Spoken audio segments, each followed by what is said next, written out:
بجھ جائے گی۔ لیکن حضرت علی اکبر کہہ رہے تھے ابا جان مجھے اس سعادت سے محروم نہ رکھیے، مجھے بھی اجازت دیجئے، میں بھی رائے حق میں سر کٹاؤں گا، میں بھی وہاں جاؤں گا جہاں چچا عباس چلے گئے، جہاں بھائی قاسم چلے گئے، میں بھی ان دشمنوں کے سامنے اپنی شجاعت کے جوہر دکھاؤں گا، میں بھی ان ظالموں کو واصل بجہنم کرتے ہوئے جام شہادت نوش کروں گا۔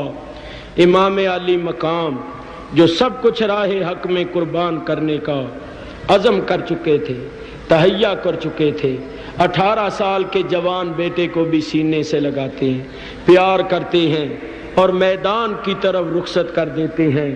علی اکبر چلے اور یہ پڑھتے ہوئے جا رہے تھے انا علی ابن الحسین ابن علی نحن اہل البیت اولا بالنبی، میں علی اکبر ہوں، حسین کا فرزند، وہ حسین جو امیر المومنین فاتح خیبر حضرت علی کے دل بند ہیں، ہم رسول اللہ کے اہل بیت ہیں اور ہم رسول اللہ کو سب سے زیادہ پیارے ہیں۔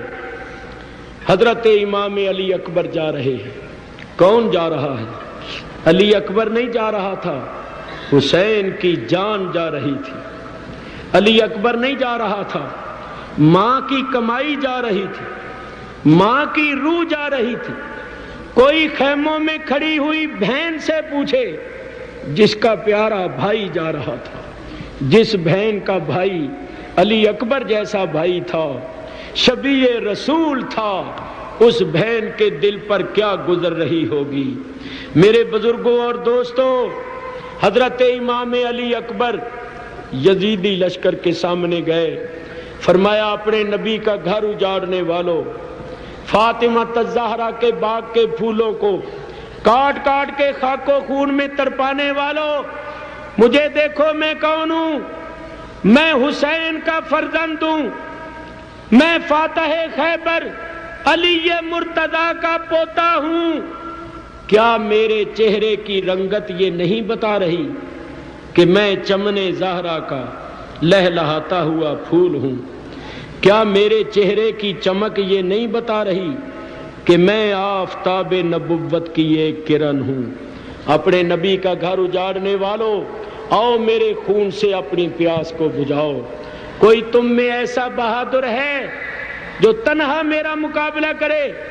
تم نے میرے بھائی قاسم کے جوہر بھی دیکھے ہیں، میرے جوہر بھی دیکھنے ہوں تو میرے سامنے آ جاؤ۔ یزیدی لشکر میں ایک پہلوان تھا جس کا نام تھا طارق بن شیس۔ وہ بدبخت آگے بڑھا اور عمر بن سعد سے کہنے لگا اگر میں اس نوجوان کو قتل کر دوں تو مجھے کیا ملے گا؟ ملنا کیا تھا سوائے جہنم کے؟ کہنے لگا مجھے کیا ملے گا؟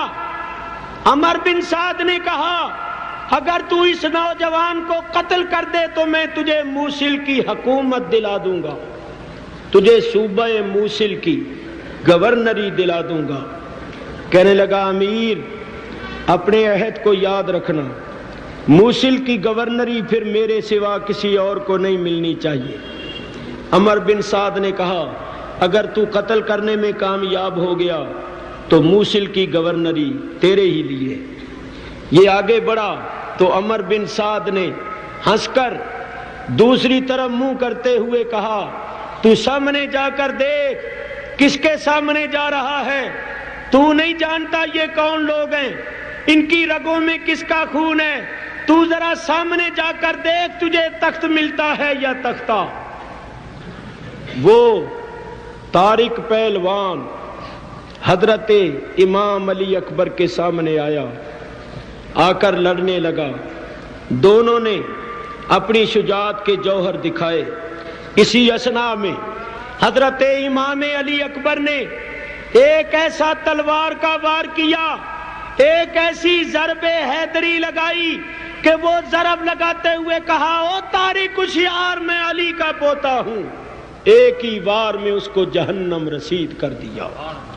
اس کے 2 بیٹے یزیدی لشکر میں تھے، ایک کا نام تھا عمر بن طارق، دوسرے کا نام تھا طلحہ بن طارق۔ وہ بھی غیظ و غضب کا پیکر بن کر آ گئے، دونوں امام پر ٹوٹ پڑے۔ امام نے دونوں کا مقابلہ کیا اور ان دونوں کو بھی موت کی نیند سلا دیا۔ پھر ایک دم آپ نے اپنا گھوڑا واپس کیا، گھوڑا دوڑاتے ہوئے خیموں کی طرف آ گئے۔ امام علی مقام نے اپنے نور نظر کو واپس آتے ہوئے دیکھا، آگے بڑھے، فرمایا بیٹا کیا بات ہے، واپس کیوں آئے ہو؟ کہا ابا جان مجھے پیاس نے بہت پریشان کیا ہے، العطش العطش، پیاس پیاس۔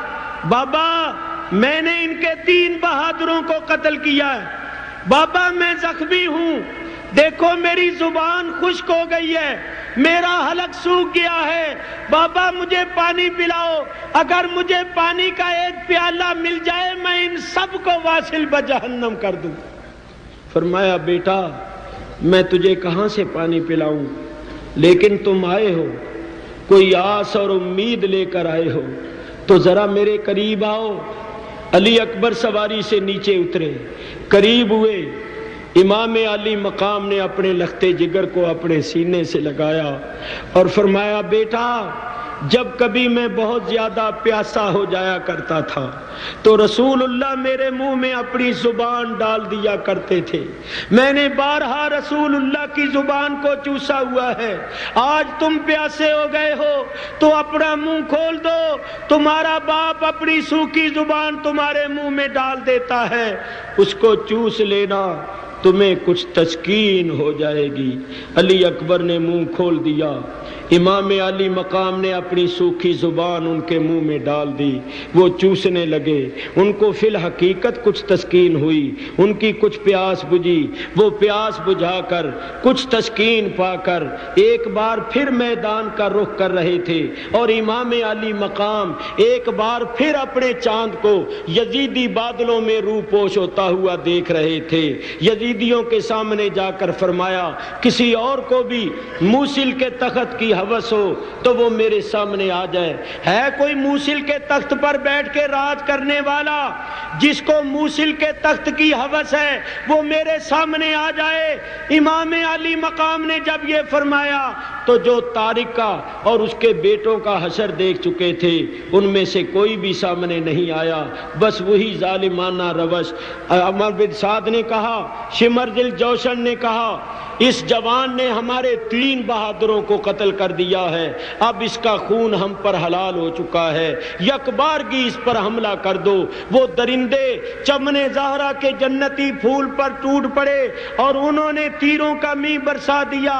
علی اکبر اس حالت میں بھی جوان مردی کا مظاہرہ کر رہے تھے، شجاعت اور بہادری کے جوہر دکھا رہے تھے کہ اچانک ایک ظالم کا نیزہ آپ کے جسم میں پیوست ہو گیا۔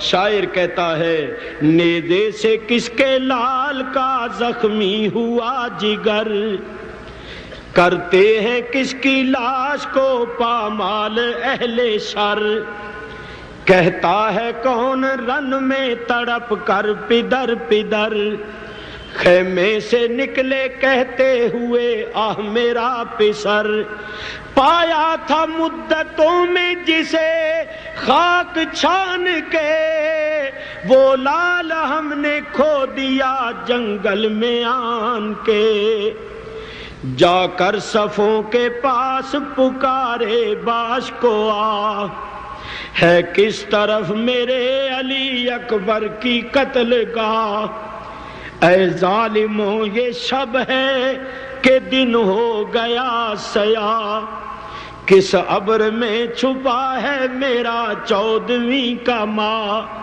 بتلاؤ جان ہے کہ نہیں جس میں زار میں، زخمی پڑا ہے شیر میرا کس کچھار میں۔ آگے بڑھے، شبیہ رسول کو دیکھا، خاک و خون میں تڑپ رہے تھے، امام علی مقام کا کلیجہ منہ کو آ گیا، سر کو اٹھا کر گود میں رکھا، منہ پر منہ رکھ کے کہا بیٹا جب تم نے اپنے باپ کو پکارا تھا تو انتظار بھی کیا ہوتا۔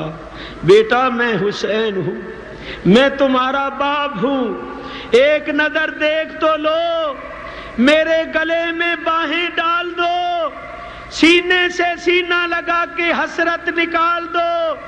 علی اکبر نے کراہتی ہوئی درد بھری آواز میں کہا، بابا بس یہی تمنا تھی کہ جسم سے روح نکلے تو آپ کا چہرہ آنکھوں کے سامنے ہو، یہ سر آپ کی آغوش میں ہو۔